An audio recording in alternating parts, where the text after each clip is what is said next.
Hello students, welcome to my YouTube channel. Previous video में हमने Krebs cycle की थी। आज क्रैब साइकिल का हम बताएंगे कि इसमें कितनी एटीपी फॉर्म होती हैं। ये हमारी क्रैब साइकिल थी।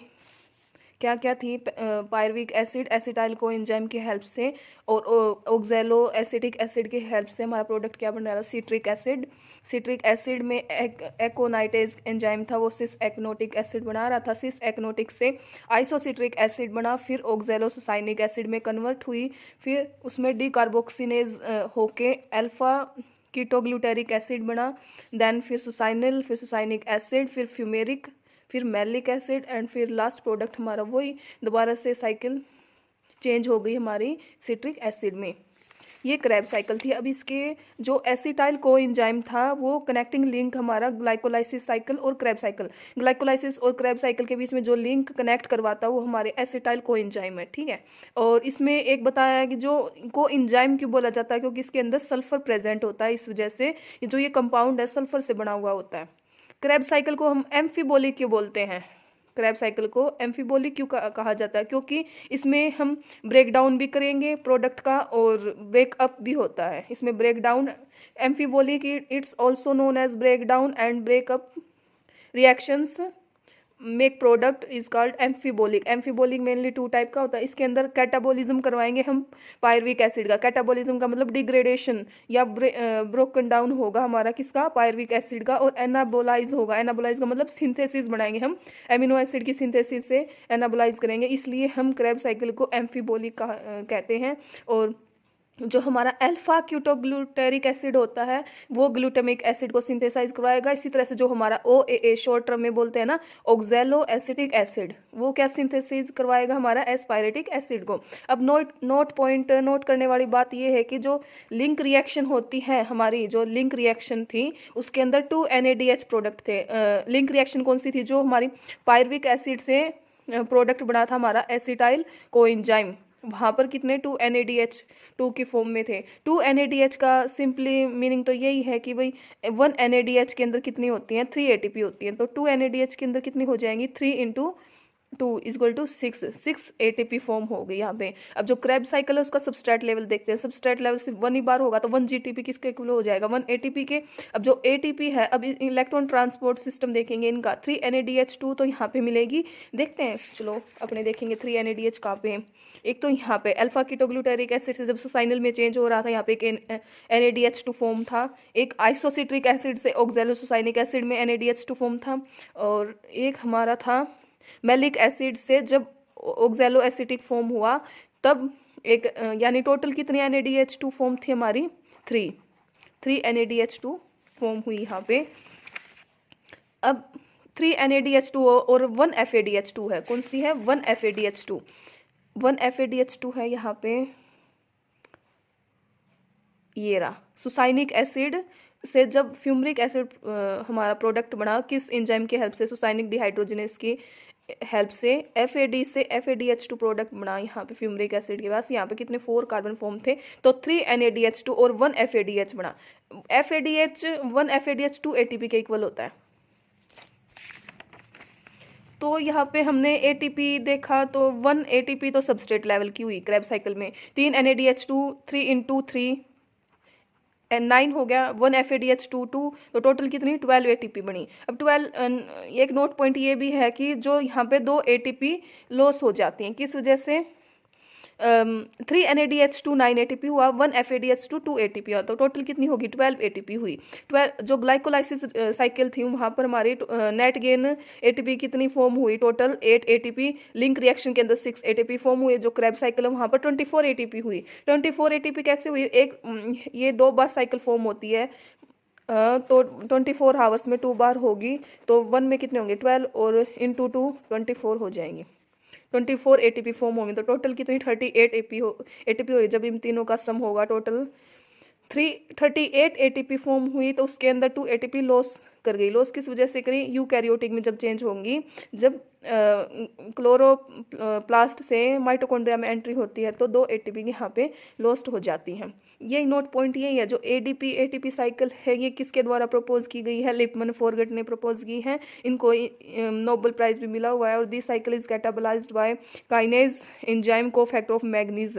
और जो ये हमने कैटालाइज प्रोडक्ट क्या बनाया था, पायरुविक एसिड था, वो मैग्नीशियम की हेल्प से कोफैक्टर यूज हुआ था। एडीपी और आईपी मिलकर क्या बन जाती है, एटीपी। इसी तरह से जो एटीपी है क्या है, करेंसी ऑफ सेल है। क्या है, करेंसी ऑफ सेल है। ATP is discovered by Loman. जो एटीपी है किसके द्वारा डिस्कवर्ड की गई है, लोमन की से। और एक एटीपी के अंदर 7.6 कैलोरीज प्रेजेंट होती है। रीजन यही होगा, जो टोटल कैलोरी 8.9 होंगी। इसी तरह से 1 ग्राम फैट के अंदर 9.8 कैलोरी प्रेजेंट होंगी, प्रोटीन के अंदर 4.8, कार्बोहाइड्रेट के अंदर 4.4 किलो कैलोरीज प्रेजेंट होती हैं। आगे ये सब कोफैक्टर हैं। मैग्नीशियम था हमारा क्रेब साइकिल के अंदर यूज किया गया था। मैग्नीशियम के अंदर यही कोफैक्टर होंगे। एंजाइम कौन कौन से यूज होंगे, हेक्सोकाइनेज, रूबिस्को में पेप्केज, पायरवेट काइनेज। जिंक के अंदर carbonic anhydrase, alcoholic dehydrogenase. Iron में aconitase, catalase and peroxidase, cytochrome. ये इतने इंपॉर्टेंट नहीं है, लेकिन जनरली हमें पता होना चाहिए कि कौन कौन सा कोफैक्टर में कौन कौन से एंजाइम यूज होंगे। इसी तरह से कॉपर के अंदर cytochrome, oxidase and thyrokinase. And potassium के अंदर पायरवेट काइनेज। मैग्नीज के अंदर arginase and decarboxylase and nucleotide reductase. M O अंदर nitrogenase complex and nitrate reductase. Note point ये जो ग्लाइकोलाइसिस के अंदर इनपुट एटीपी 2 हुई, आउटपुट 4 हो गई, सबस्ट्रेट 1 एटीपी हुई, तो नेट गेन एटीपी कितनी रह गई, 2 एटीपी। एटीपी को हम एनर्जी ब्रोकर भी कहते हैं, या इसको हम एनर्जी कैरियर भी कहा जाता है। और एक नाम और है readymade tower of energy. ATP का क्या क्या नाम है, पहला है एनर्जी ब्रोकर, सेकंड नेम है energy carrier, third readymade tower of energy. और दे हैव 3 फॉस्फेट बॉन्ड। इनके बीच में कितने बॉन्ड प्रेजेंट होते हैं, 3, अल्फा, बीटा एंड गामा। जो बीटा और गामा है वो हाई एनर्जी के बॉन्ड प्रेजेंट होते हैं, इसलिए इनको पायरोफॉस्फेट बॉन्ड भी कहा जाता है। जो बीटा और गामा वाले हैं वो हाई एनर्जी के प्रेजेंट होने की वजह से इनको हम पायरोफॉस्फेट बॉन्ड कहा जाएगा। अब जो किस किस से मिलकर ये बॉन्ड एटीपी फॉर्म होती है, इसके अंदर एक एडिनोसाइन प्रेजेंट होता है और प्लस शुगर, एडेनाइन और एक बेंजीन रिंग और प्लस में शुगर मिलकर एडिनोसाइन बनाते हैं। और एडिनोसाइन, शुगर और एक फॉस्फेट, ये क्या बना लेंगे, एएमपी बना लेंगे। और एडिनोसाइन शुगर है और 2 फॉस्फेट बॉन्ड एडीपी बना लेंगे, एडिनोसाइन डाइफॉस्फेट। और जो adenine sugar plus 3 bond, 3 phosphate bond मिलकर क्या बना लेंगे, एटीपी, एडिनोसाइन ट्राइफॉस्फेट। इसके अंदर जो ग्लाइकोलाइसिस है एटीजीसी में प्रेजेंट होंगे। अब हम रेस्पिरेशन करते हैं, टाइप्स ऑफ रेस्पिरेशन। जो रेस्पिरेटरी सबस्ट्रेट है मेनली 3 टाइप्स के होता है। पहला है फ्लोटिंग के अंदर आएगा कार्बोहाइड्रेट और फैट। प्रोटोप्लाज्मिक प्रोटीन, प्रोटोप्लाज्मिक नाम से पता चल रहा है इसके अंदर क्या है, प्रोटीन प्रेजेंट होगा। Oxidation of protein legume seed, ये एग्जाम्पल है किसका, फ्लोटिंग रेस्पिरेशन का। फ्लोटिंग रेस्पिरेशन का क्या एग्जाम्पल लिया हमने, प्रोटीन का ऑक्सीडेशन चेक करेंगे लेग्यूम सीड के अंदर। अब जब ऑक्सीडेशन रेफरेंस ऑर्डर क्या होगा, कार्बोहाइड्रेट ज़्यादा मिलेगा फैट से, प्रोटीन फैट से ज़्यादा मिलेगा प्रोटीन। इसी तरह से कार्बोहाइड्रेट। अब एनर्जी हमारी प्रोटीन में ज़्यादा होती है कार्बोहाइड्रेट से, और फैट में ज़्यादा मिलेगी प्रोटीन से। अब carbohydrate have minimum amount of energy present होंगी, क्योंकि they are first utilized because oxidation of carbohydrate require less input O2 की कम इनपुट की वजह से जो कार्बोहाइड्रेट है उनके अंदर minimum amount of energy present होती है। ये हमने आज का टॉपिक किया था, क्रेब साइकिल एम्फीबोलिक क्यों होती है और क्या क्या लिंक रिएक्शन होती है, टोटल कितनी एटीपी फॉर्म होंगी और लॉस किस वजह से कर जाएंगी, और जो एटीपी है कौन से साइंटिस्ट के द्वारा प्रपोज की हुई है, किन साइंटिस्ट ने डिस्कवर की थी एडीपी और एटीपी, ये सब हमने आज किया। और एटीपी को हम एनर्जी ब्रोकर, एनर्जी कैरियर या रेडीमेड टावर ऑफ एनर्जी भी कहते हैं। आगे है हमारे, इसको फैक्टर कर लिया हमने, एटीएस इसके अंदर हम ऑक्सीडेटिव लेवल चेक करेंगे और सबस्ट्रेट लेवल चेक होगा। सबस्ट्रेट लेवल का तो वही है 1 GTP 1 = 1 ATP। ऑक्सीडेटिव लेवल हमारा इनके अंदर होगा 1 NADH 3 ATP 1 FADH 2 ATP। अब सबस्ट्रेट देखते हैं यहाँ पे ग्लूकोज का। लास्ट प्रोडक्ट हमारा 2 मॉलिक्यूल पायरविक एसिड का 2 ATP फॉर्म हुए और 2 NADH2 प्रोडक्ट हुए और इसके अंदर कोई डी कार्बोक्सिलेशन नहीं हुआ, सिर्फ ऑक्सीडेशन हुआ एक बार। ये हमने किसका, ग्लूकोज का चेक किया था जब ग्लाइकोलाइसिस प्रोडक्ट बना था ना, हमारा ब्रेकडाउन हुआ था। अब यहाँ पे SLP क्या, सबस्ट्रेट लेवल फॉस्फोराइलेशन 2 बार हुआ। इसके अंदर हमने ATP फॉर्मेशन की। ड्यूरिंग जब ग्लाइकोलाइसिस था तो PGAL इज ऑक्सीडाइज हुआ, 2 इलेक्ट्रॉन वहाँ से 2 electron and 2 hydrogen are released. इसके अंदर 2 इलेक्ट्रॉन और 2 हाइड्रोजन रिलीज हुए, H मॉलिक्यूल रिलीज हुए और वहाँ पर क्या हुआ, उसी को हम क्या बोलते हैं, रिडॉक्स इक्विवेलेंट। क्या कहा गया है, जब हमारी ग्लाइकोलाइसिस चली वहाँ पर हमारा एक प्रोडक्ट क्या था, PGAL, वो ऑक्सीडाइज्ड हुआ। कहाँ पर ऑक्सीडाइज्ड होकर उसने 2 इलेक्ट्रॉन तो लॉस करवाए और 2 हाइड्रोजन मॉलिक्यूल भी रिलीज हुए। तो उस रिएक्शन को हम क्या बोलते हैं, रिडॉक्स इक्विवेलेंट। इक्विवेलेंट का मतलब इक्वल, इक्वल हो गया किस वजह से, 2 इलेक्ट्रॉन लॉस करवा कर और 2 हाइड्रोजन एटम। अब यहाँ पर जो हमारी ग्लाइकोलाइसिस के स्टेप थे 1st 3rd एंड 10th, ये देखेंगे यहाँ पर क्या हुआ। ग्लाइकोलाइसिस के अंदर जब PGAL प्रोडक्ट था, यहाँ 2 इलेक्ट्रॉन तो उसने लॉस करवा दिया ऑक्सीडेशन करने के लिए और 2 हाइड्रोजन मॉलिक्यूल यहाँ से रिलीज किए। तो यहाँ कौन सा हुआ, ऑक्सीडेटिव इक्विवेलेंट या रिडॉक्स इक्विवेलेंट रिएक्शन हुई। इक्विवेलेंट होने के बाद आगे पॉइंट कहा गया था कि जो हमारा 1st 3rd और 10th स्टेप था, 1st स्टेप था हमारा ग्लूकोज 6 फॉस्फेट और 3rd स्टेप था हमारा फ्रक्टोज 1,6 बाइफॉस्फेट और जो 10th लास्ट वाला स्टेप था 2 पायरविक एसिड। तीनों ही हमारे यहाँ पर क्या थे, इरिवर्सिबल थे। क्या थे, इरिवर्सिबल थे।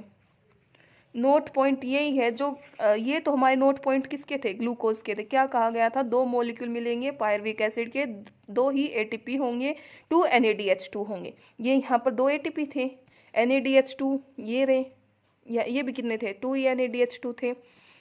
तो यही हुआ। अब क्रैब साइकिल की देखते हैं। क्रैब साइकिल की क्या कहा गया है, substrate acetyl co enzyme. Substrate जब एसिटाइल को एंजाइम हुआ तो 12 ATP फॉर्म हुई। 12 ATP कैसे हुई थी, 3 तो NADH2, 3 NADH2, 9 ATP होगी यहाँ पे। 9 कैसे हुई, 3 और 1 NADH2 के अंदर 3 ATP फॉर्म थी, इस वजह से। सेकंड 2 यहाँ पर कैसे आया, 1 FADH2 प्रोडक्ट बना था। 1 FADH2 प्रोडक्ट नहीं, 1 FADH2 के अंदर 2 ATP फॉर्म हुई। अब 1 यहाँ पे GTP या ATP ही थी, तो टोटल कितनी हुई, 12 हुई। इसी तरह से 1 पायरविक एसिड के अंदर 15 ATP थी। 1 पायरविक एसिड के अंदर कितनी थी, 15 ATP थी। 9 + 2 + 1 + 3, इसी तरह से ही कितनी हुई है, 15 हुई। अब OAA क्या था यहाँ पे, ऑक्सैलो एसिटिक एसिड। ये क्या था, फर्स्ट एक्सेप्टर हुआ, डीकार्बोक्सिलेट हुआ 5th और 6th स्टेप में। अब हम क्रैब साइकिल के अंदर अच्छे से देख लेंगे, रिवीजन भी हो जाएगा एक बार। और क्या बताया गया है, OAA जो ये हमारा प्रोडक्ट था OA, ये फर्स्ट एक्सेप्टर था। यहाँ पर कितने प्रेजेंट थे, 4 कार्बन प्रेजेंट थे। और फिर कहा गया है जो यहाँ पर डीकार्बोक्सिलेट हुआ 5 और 6th स्टेप में हुआ, यानी 2 बार। इसका 5th और 6th स्टेप देखते हैं। ये पहला है first citric acid, second step था cis aconitic acid, 3rd isocitric acid, 4th oxalosuccinic acid और 5th स्टेप था हमारा अल्फा कीटोग्लूटेरिक एसिड। तो 5th और 6th स्टेप में क्या हुआ, यहाँ पे डीकार्बोक्सिलेज हुआ। डीकार्बोक्सिलेज स्टेप पता चल गया। फिर ऑक्सीडेशन भी थी यहाँ पे, कितनी बार, 4 टाइम। कौन कौन से स्टेप में, 4th 6th 8th और 10th। यहाँ पर भी क्या हुई, ऑक्सीडेशन हुई, कितनी, 4 स्टेप में। फिर SLP सिर्फ मिला 7th स्टेप में, यानी यहाँ पर सिर्फ 1 ATP फॉर्म थी। कहाँ पर, सुसाइनिक एसिड में 1 ATP ही सिर्फ फॉर्म हुई। सुसाइनल से जब सुसाइनिक एसिड बना तो 1 ATP यहाँ पे फॉर्म हुई। यही था हमारा सबस्ट्रेट लेवल। आगे देखते हैं, अल्फा कीटोग्लूटेरिक एसिड। ये सिर्फ यहाँ पर कितने, 5 कार्बन कंपाउंड प्रेजेंट थे क्रैब साइकिल में। दैट इज लिंक बिटवीन, इस लिंक को हम रेस्पिरेशन या नाइट्रोजन मेटाबॉलिज्म कहा जाता है। आज की हमारी कंप्लीट वीडियो होगी है। इस वीडियो के अंदर हमने कंप्लीट क्रैब साइकिल देख लिया, सबस्ट्रेट लेवल चेक किया और नोट पॉइंट भी किए। ये काफ़ी इंपॉर्टेंट पॉइंट थे जो हमने आज क्रैब साइकिल कंप्लीट हो चुकी है। हमने टाइप्स ऑफ रेस्पिरेशन भी की, एटीपी किसने डिस्कवर किया वो पता चला। नेक्स्ट वीडियो के अंदर हम एनारोबिक रेस्पिरेशन करेंगे जिसका अनदर नेम क्या है, फर्मेंटेशन। Thank you. अगर आपको कोई भी डाउट रहता है you can ask me. Thank you.